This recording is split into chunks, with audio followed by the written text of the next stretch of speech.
Right, for the last several weeks, we've been doing this series on Genesis called Part 3 called Family Matters. And last week we had a great time talking about Jacob being blessed instead of Esau. And just we're going to look at the next story now, but kind of want to fill you in terms of the context in between. So after Jacob steals Esau's blessing from Isaac, we see in the rest of the story, if you read by yourself, that Esau then tries to kill Jacob. And because the parents knew this, Rebekah and Isaac, they decided to ship Jacob off to Laban in the city of Haran, where we see Abraham's family comes from and also Rebekah comes from, in order that he may find a wife, right? So they're like, hey, we don't like the local Canaanite women here. We want Jacob to find someone who is of our kin. And so they move him off. But here's the interesting thing. Because of what Jacob did to Esau, right? Because of what Jacob did to Esau, Jacob ends up having to leave the promised land that he has just now been blessed with, the land that he worked so hard to get. Now he has to leave and go to Haran with nothing. That's where we find ourselves. Jacob has acquired the blessing that he has dreamed of for his entire life. He finally got it.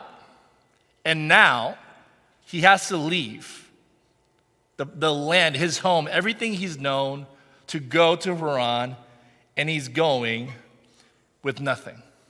Why, you may ask? Because Jacob had deceived his brother and used an ungodly means for a godly end. Sometimes as Christians, we think that the ends justify the means. And clearly we see that here it doesn't, right? For Jacob, although Jacob was smart enough to get the opportunity that he wanted, he was not mature enough to keep the opportunity once he got it. Brothers and sisters, let me just ask, most of us, so many of us spend our time and our energy focusing on trying how to be smart enough, how to get enough resources to get the opportunity that we want, but are we working on our character? Are we working on what's happening internally inside of us to actually keep and steward the opportunity once we get it? This is the context. Because of Jacob's means, now he has to leave his home. And so now we're in this story where Jacob is going, and God uses this story then to start to shape Jacob. Jacob is a complicated, flawed, imperfect person, and if we're being honest, so are we. Right? You and I are just as flawed. You and I are a piece of work that God needs to redeem. The beautiful thing that we see throughout the book of Genesis is that we serve a God who loves to work his perfect will through imperfect people. And that's what we're going to see here for the rest of the time together. So, verse 10, we're going to start reading from verse 10 and work through the text. And during our time together, we're going to first read the story. And then from the story, we're going to glean the main truth or the main principle. And then from there, we'll look at a couple applications. Is that cool? All right. So, verse 10, let's look. It says, Jacob left Beersheba and went to Haran, where Abraham was from. And he came to a certain place and stayed there that night because the sun had set. Taking one of the stones of the place, he put it under his head and lay down in that place to sleep. So as we see this story unfold, we see that Jacob is leaving Beersheba, which is the place of his past, the place where now he is in danger, and now he is moving to an uncertain future in Haran. In other words, he is between a rock and a hard place. He is in this journey. That's what Jacob finds himself in. How many of you may be feeling like you are on a journey between a rock and a hard place? Like you don't like where you came from, but you're not certain about where you are heading either. We feel that we are stuck, right? We feel that life is uncomfortable, life is uncertain. That's where Jacob was. But notice as the author Moses tells us about the story, that he describes Jacob's journey in a very ordinary and mundane way. You guys notice that? It says that in the text that he went to a certain place, stayed there that night because he was tired and the sun had set, right? And then he didn't have a pillow, so he took one of the stones and just made a pillow for himself. It's like very nonchalantly, he describes Jacob's journey in a very ordinary way. And there's a reason for this, but before I talk about the reason, I just want to say, how many of you guys would have ever tried using a stone or a rock as a pillow for yourself to sleep? Not very comfortable, right? I find that the older I get, the more picky I get about how I sleep, right? And there's some things where, I don't know, I see people buy and I still don't understand it. One is a throw pillow. Why do people buy throw pillows? Can someone tell me, legitimately, tell me after service. It's just, you buy it so that it looks good, but you're not allowed to sleep on it. I don't really understand that.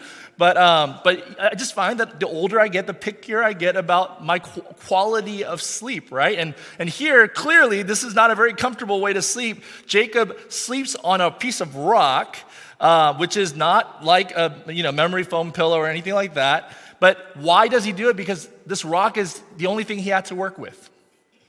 Right? This rock was all that he had. He had left everything and he had nothing. In other words, for Jacob, this rock was a tangible, uncomfortable reminder of the fact that Jacob was in a trial, that his life was not what he had wished for, that his life was disappointing. Now, I know that this is not this kind of rock. I'm not strong enough to have one of these rocks and prop this up, so I use this as an example, okay? But let me ask you, do any of you have a rock of disappointment in your life? A rock that reminds you that your life right now is not how you had wished it to be. Maybe for you, so for some of you who are singles and you've wanted to be in a marriage, you wanted to find your spouse and you're still stuck on waiting, maybe for you, singleness may be that rock. Or for you, maybe if you are married, maybe your spouse, you find some disappointment. For you, other people, it could be your job. It's a tangible evidence of disappointment. It's a tangible evidence that your life is a mess. Or for me, it was my school. I ended up going to school for a girl, and then when she broke up with me, I was like, why am I here? My life was disappointing. It was a rock of disappointment. Jacob, every time now Jacob sees that rock, he is reminded that his life is not how he dreamed for it to be. So Jacob now is in an ordinary place and on an ordinary night, sleeping on an ordinary rock, with no sign of the extraordinary, no sign of God, maybe wondering, is this all there is to life?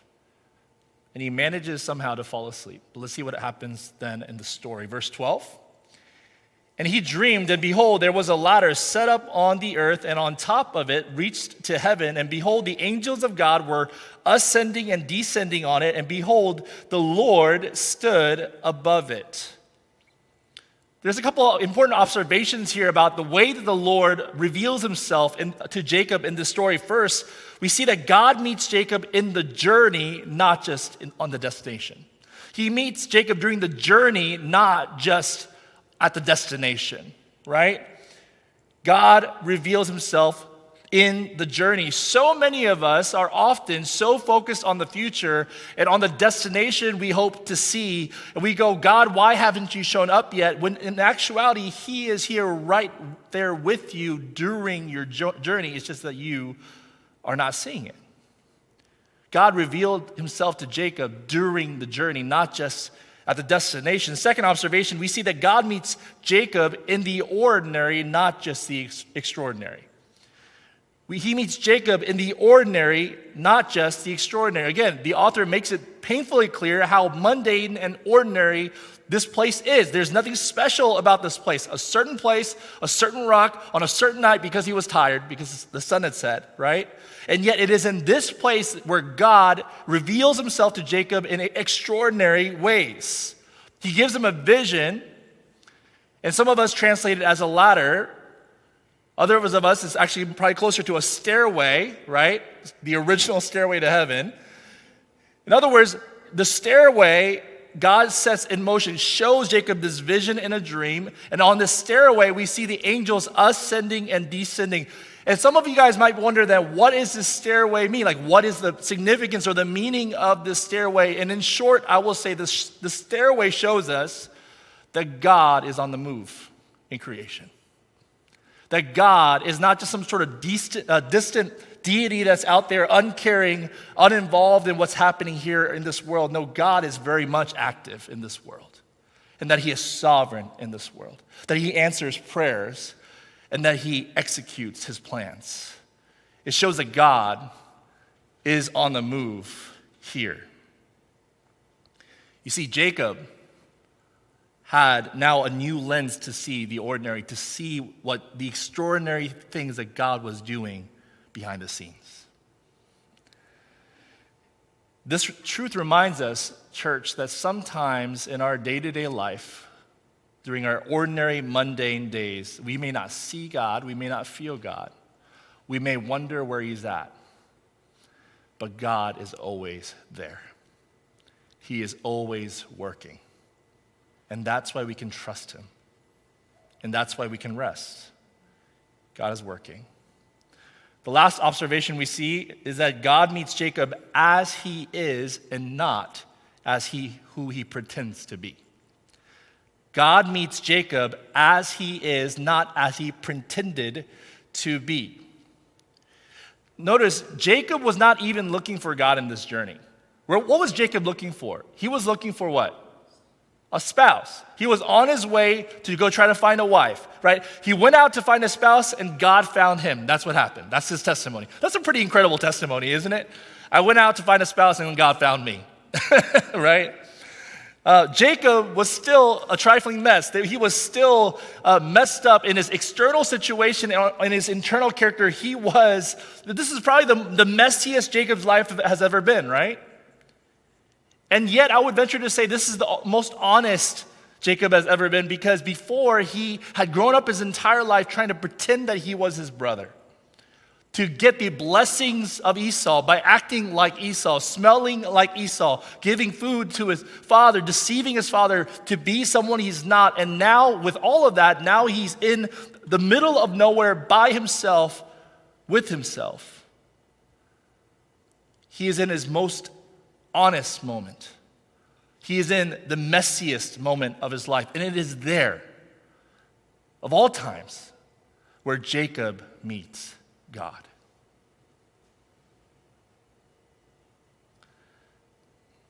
God meets Jacob as he is. And in this religion and the culture of Jacob's day, in our day, so many religions say, no, it is man who must pursue and seek after God. And yet, Jacob's story shows us that it is God who pursued us first. And why? How is this even possible? The reason why is because of what the Old Testament calls God's hesed. God's hesed. It is a Hebrew word that is incredibly hard to define, if we're being honest with you. And there's no English word that can simply capture the depth and the beauty of this word, because it's like a diamond that has many, many different facets, and it has complexity and depth and beauty. In the Bible, God's hesed is used to describe his covenant love, his faithfulness, his mercy, his compassion, his kindness, his friendship, and especially his grace. It is because of God's hesed, his covenant love, his grace, his kindness, his mercy towards Jacob and towards us. That's why God meets us where we are, as we are. But perhaps in the Bible, there's no greater example of God's hesed than in the person and work of Jesus Christ. Jesus is the greatest expression of God's hesed. In the New Testament, God humbled himself to become a man, to come to a world who would eventually kill him. Why would he do that? I believe John chapter 1, verse 51 gives us a peek when Jesus actually uses the story of Jacob to describe himself. He says in John 1:51, And he said to him, this is his disciples, truly, truly, I say to you, you will see heaven opened and the angels of God ascending and descending on the Son of Man. So what are the angels ascending and descending upon? What is that thing, that bridge which connects heaven and earth? He is saying, it is me. It is Jesus himself. He is the stairway. He is the one who reconnects us and reconciles us in our relationship with God. He is the one who reconnects heaven and earth and brings God's kingdom to this place. Jesus is our stairway. Jesus is saying, I am the ultimate sign that God is not some sort of distant, uncaring being who is uninvolved in this planet and uninvolved in your life. No, God deeply cares about what is happening in your life and in mine. And Jesus is the greatest evidence that God is there. Even when you don't see it, even when you don't feel it, even when you don't feel that you even deserve it, God is moving in your life. Church, how wonderful is it to know that our relationship with God is not dependent on how we feel on a given day, but it's dependent on Jesus and his hesed. Maybe there are some of you here in this room right now that feels like your life is a hot mess. Maybe you feel like this is the messiest your life has ever been. You feel lost, you feel stuck, you are not sure. If that's you today, I want to encourage you to look upon Jesus as your stairway. Look upon Jesus for your hope, to be reminded that God meets you as you are, where you are, because of his love for you. The question is, for those of you who may not have you said yes to his gift of grace for yourself? Have you come to know his grace for yourself? I remember, for me, the time that I actually was the most honest and it was actually the messiest time of my life, was speaking back to my college days when I had gone to my college for my girlfriend, and then having been cheated on by my girlfriend, and then I was like, I have no idea what to live for now. I have no idea what to do with my life now. And it is in the messiest time of my life when I wasn't sure who I am and what I've done, and all the things that I had accomplished, all the things that I dreamed of, I felt like I had failed completely. And it is in that moment where God found me. It was in the messiest moments of my life. He is there, available for you as well. And so, God meets Jacob in the journey, not just in the destination, in the ordinary, not just in the extraordinary, and as he is and not as he pretends for himself to be. And upon revealing himself to God, the Lord says, let's continue in verse 13. And behold, the Lord stood above it and said, I am the Lord, the God of Abraham your father and the God of Isaac. The land on which you lie I will give to you and to your offspring. Your offspring shall be like the dust of the earth, and you shall spread abroad to the west and to the east and to the north and the south. And in you and your offspring shall all the families of the earth be blessed. Behold, I am with you and will keep you wherever you go and will bring you back to this land, for I will not leave you until I have done what I have promised you. A couple things we see about the way that the Lord engages Jacob here, what he says to him. First, he says, I am the Lord. He tells Jacob his name, right? In other words, Jacob, this is me. This is my identity. You don't get to define me. You don't get to say I am God in a general sense. I am the Lord, the covenant relational God. I was at a prayer meeting recently. It's a National Day of Prayer, and there are people from different religions and different backgrounds. We got together to pray for the city, and it seemed like everybody mentioned God. Everybody was saying God here, God this, God that, but all of it, if you're really looking and listening and trying to understand people's understanding, even though all of us were saying God, we were defining God very, very differently. We were understanding him to be we had very different understandings of God. And if we're being honest, some of us also, when we say God, it's easy for us to say God is a God of love, God is a God of mercy, God. But only God gets to define who he actually is. We don't get to define him. Only God gets to define his own name. God says, I am the Lord. And he says even more specifically, I am the God of Abraham, of Isaac, and now I am the God of Jacob. The Lord tells Jacob his name. And then we see that Jacob encounters God for the first time in his life. You see, up to this point, he has never met God before. He has only heard about God. This was a faith heritage that he had kind of inherited from hearing stories about God, perhaps from his grandfather Abraham or his father Isaac or his mother Rebekah. But now he was actually meeting God for the first time, and now God is directly speaking to him, saying, your hand-me-down religion and your hand-me-down faith is not enough. You need a direct personal encounter and faith in me. We have a lot of college students here in this room. Let me ask you, are you simply believing in a hand-me-down faith? A faith in the third person? Or are you personally, first person, I believe in God. I have come to trust him as my Lord and Savior. You see, Jacob encountered God, and his life radically changed. His relationship with God radically changed.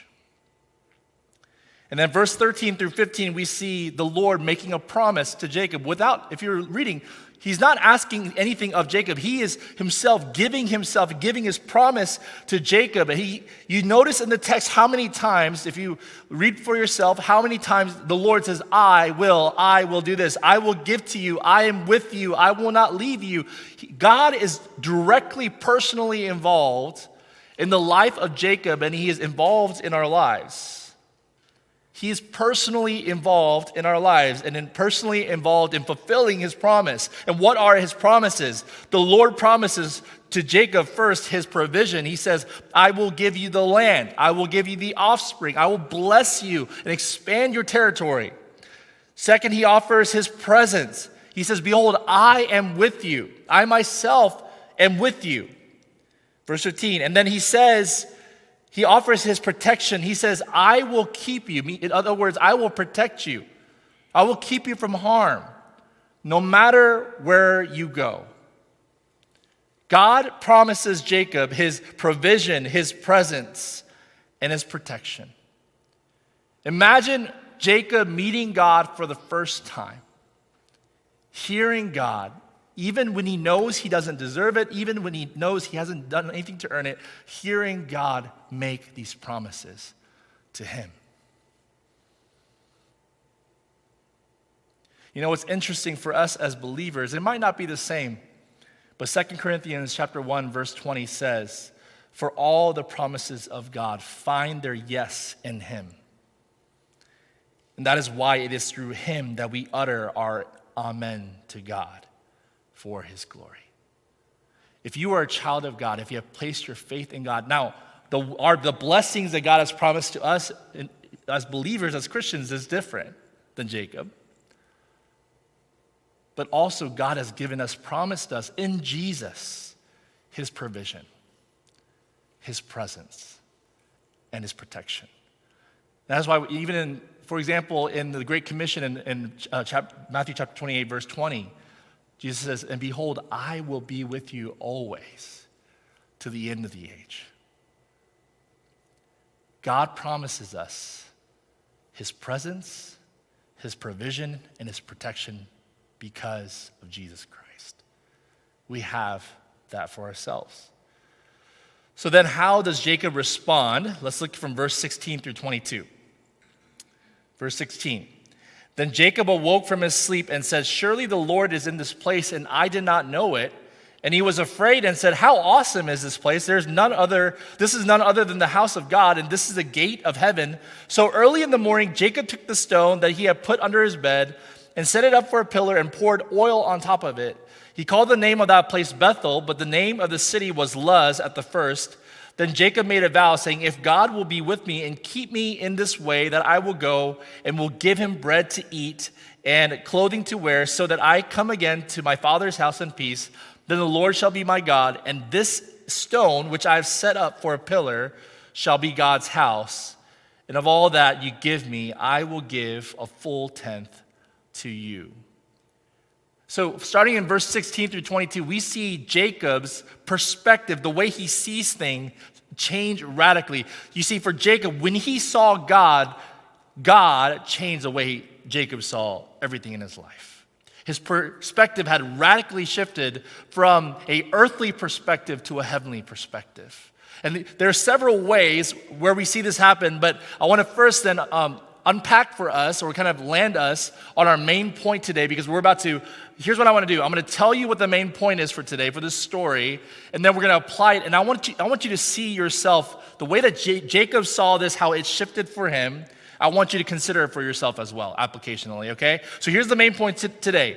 The main point is this: see God truly to see life clearly. You got to see God truly to see life clearly. If you want to see God, if you want to see your life truly, you got to see God clearly. Your perspective has to change. Now, from that, let's then consider the ways that Jacob's perspective of seeing things shifted for himself. The way seeing God changed the way that Jacob saw his place. Okay, that changed the way that he saw the place where he was at. He says in verse 16, surely the Lord is in this place and I did not know it. Suddenly, the thing that was very ordinary and mundane was extraordinary and supernatural for Jacob. The very place where he was at, the ordinary places, his view shifted radically. Brothers and sisters, for your workplace, for your school, for your neighborhood, the places where God has called you to be, what would it be like if you saw how the Lord was in that place? If you saw the extraordinary beyond the ordinary, and you saw how God was moving, what would it look like for you to have a change of perspective in the way that you see the places and spaces where God has put you? Second, seeing God changed the way that Jacob saw himself. How do I know this? What is the first thing that Jacob, the first feeling that Jacob had after he was awake? It says in the text that he was afraid, right? He was afraid. He was in awe. Why was Jacob afraid? If you look at throughout the Old Testament, anytime, or even in the New Testament, when someone personally encounters God, their response often first is fear. And the reason why their response is fear is because they come to realize that God is a holy God. And that you and I are all sinful people. And when we come into the presence of a holy God, we realize our need for grace. We realize our need for forgiveness. Again, we do not get to define who God is for ourselves. We can't just say, oh, God is a God of love. No, God is also a God of holiness. But just right now, close your eyes and picture where God is right now on his throne. Picture the angels declaring, holy, holy, holy. Picture the elders bowing in worship.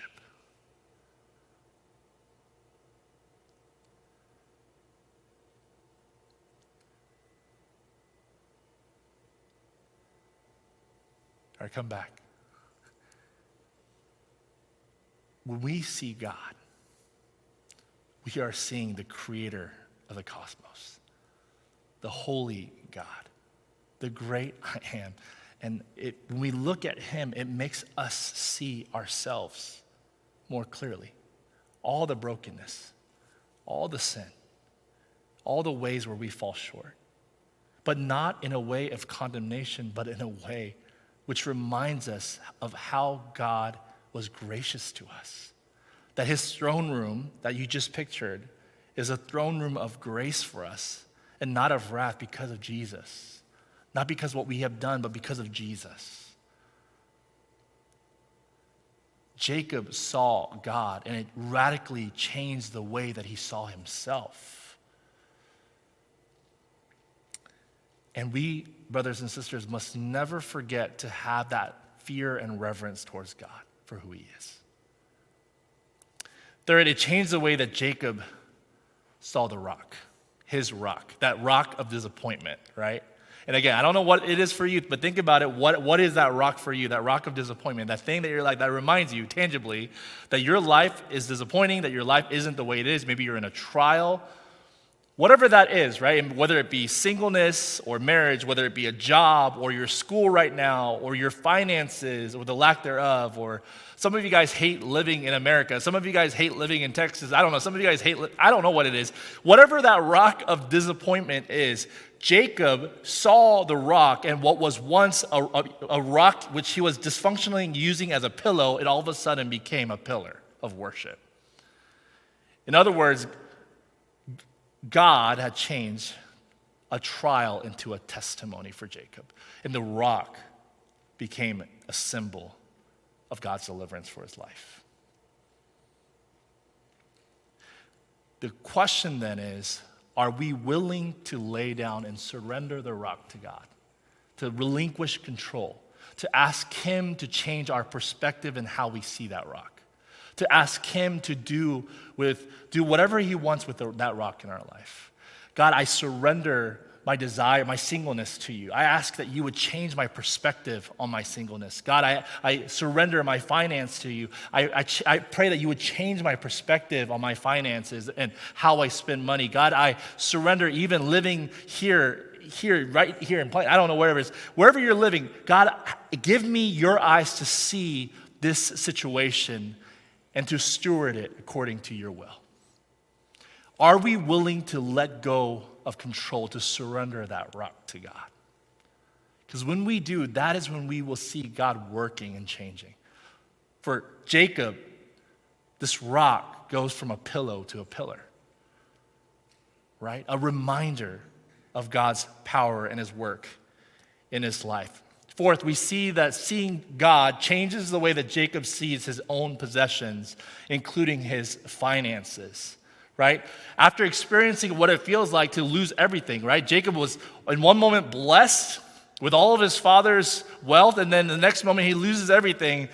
And then now with nothing to his name, now he is out in the wilderness, or in this place called Luz.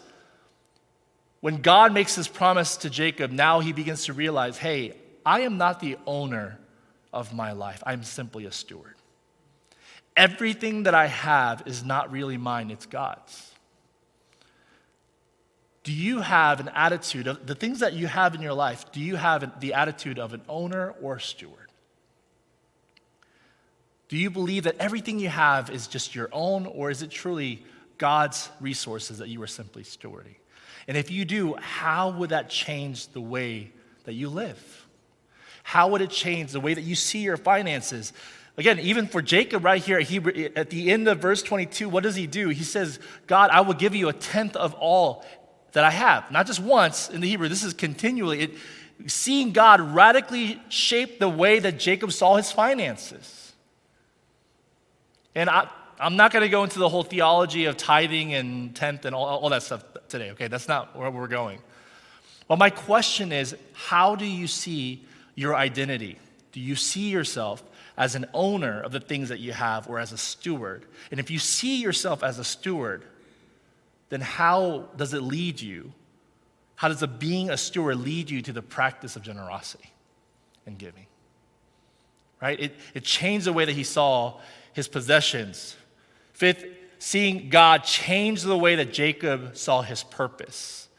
Jacob's vow to God, starting in verse 20, was a clear indication that the purpose of Jacob's life was no longer the same, right? Even though his direction where he was going to Haran, and he's still going to Haran, he's still going to find his spouse, that didn't change. The trajectory didn't change, but his purpose did. Because it was no longer about, I'm going for me. Now he was going for God. Now, and because his purpose changed, also Jacob started to depend on God. Notice, he makes his vow saying, God, if you will do these things in my life, no longer am I going to scheme my way, like my name, to try to somehow find a way to craftily get what I want. No, I'm going to surrender. I'm going to trust you, and I'm going to depend on you to fulfill your purpose in my life. Jacob's purpose had changed. What he was living for had changed, and his method had changed. Who he was depending on had changed. Lastly, the way Jacob saw his worship changed. Seeing God change his place, himself, the rock, his possessions, his purpose, all these things not only change the way that Jacob sees, not only change the way that he sees things, but also change the way that he lived. You see that, right? And what is his response after waking up? What is the first thing that he do? He worships. Everything that he's doing, he starts to worship. He takes this rock, makes it from a pillow to a pillar, and he anoints it with oil as an act of worship to God. Right? He's saying, God, no longer am I going to live for me. I'm going to live for you. Everything that I have, everything about my life, I see it differently now. And all of it's yours. Jacob saw worship differently. Worship is not just a feeling that we get on Sunday. When we come to church on Sunday, so many of us, we just have to be reminded, when we come here, it's not about what I want, or for me to be happy, or for me to be satisfied. When we come here to worship God, we are here for Him. We are here to love God and love one another and care for one another. It's not about us, because worship is not about us. It's about Him.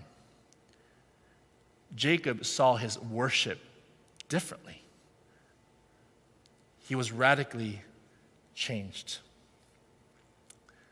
So again, the main point for us today is see God truly to see life clearly. When we see God truly, we begin to see our lives more clearly. So I don't know if your life, again, feels messy, feels chaotic right now. I don't know what's happening.